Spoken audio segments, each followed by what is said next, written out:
Hello everyone. Today in this video we will learn about another bone, that is the humerus bone or the arm bone which we say. So if we see this bone, we have to know what are the features of the bone and which side bone this is. Okay. Now if we try to hold this bone in an anatomical position, okay, anatomical position, this is the anterior part, this is the posterior part of the bone. If you see, there is a rounded area.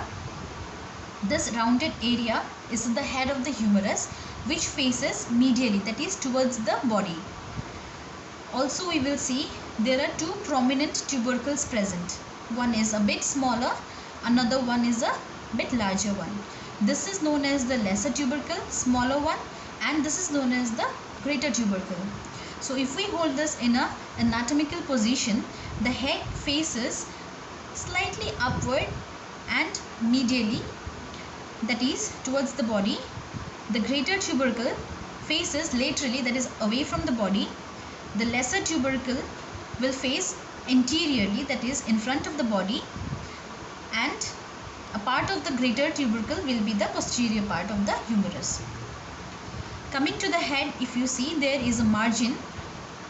Here we find a margin around the head, which is known as the neck of the humerus. This is the anatomical neck. We have two necks in the humerus.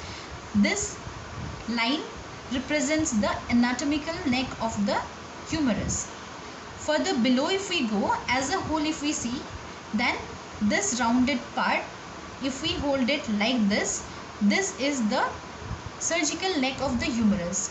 The name surgical neck, it comes because generally when we have a fracture of the humerus bone, always the fracture occurs around this area. So this is known as the surgical neck of the humerus. Okay, we don't see the fracture of the anatomical neck. So this is only for the anatomical purpose, that this is the neck and this is the head, but this is the surgical neck of the humerus.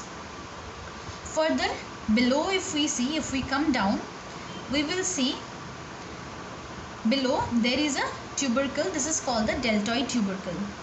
Okay, so this tubercle is the insertion point of the deltoid muscle. This is also present in the lateral part, which is a continuation of almost the greater tubercle. This is the deltoid tuberosity, known as the deltoid tuberosity.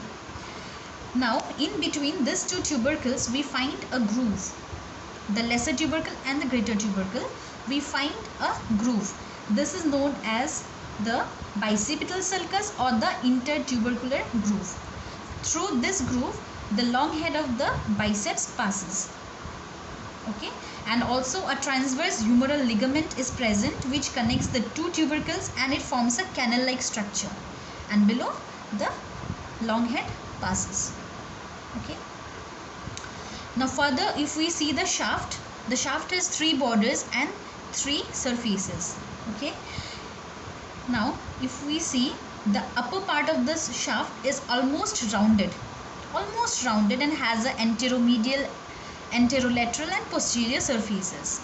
But the lower part of the humerus, if we see, it's almost a triangular shape with three prominent borders and three prominent surfaces. Okay. Lastly, coming to the lower end of the humerus, we will see there are many structures, many prominences present here. If we see the posterior surface also of the lower part of the humerus, we will see there is a groove, there is a fossa, a bigger one. So this fossa is present posteriorly, that means back side, and here we will find two smaller fossas which faces anteriorly. Okay, these two fossas are known as the medial one. Okay, this is the medial side.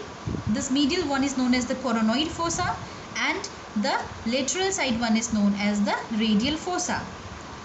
Here we find two structures. This smooth rounded structure is known as the capitulum or the lateral prominence. This articulates with the head of the radius below. Here is a pulley shaped structure known as the trochlea. This is the medial large prominence which articulates further with the ulna. Also there are two more prominences, the medial epicondyle and the lateral epicondyle. The medial epicondyle is a larger part and the lateral epicondyle is a bit smaller prominent. Here when we see these parts, this medial epicondyle gives rise to the origin, forearm flexors muscles, so flexor origin, and the lateral epicondyle gives rise to the extensors origin.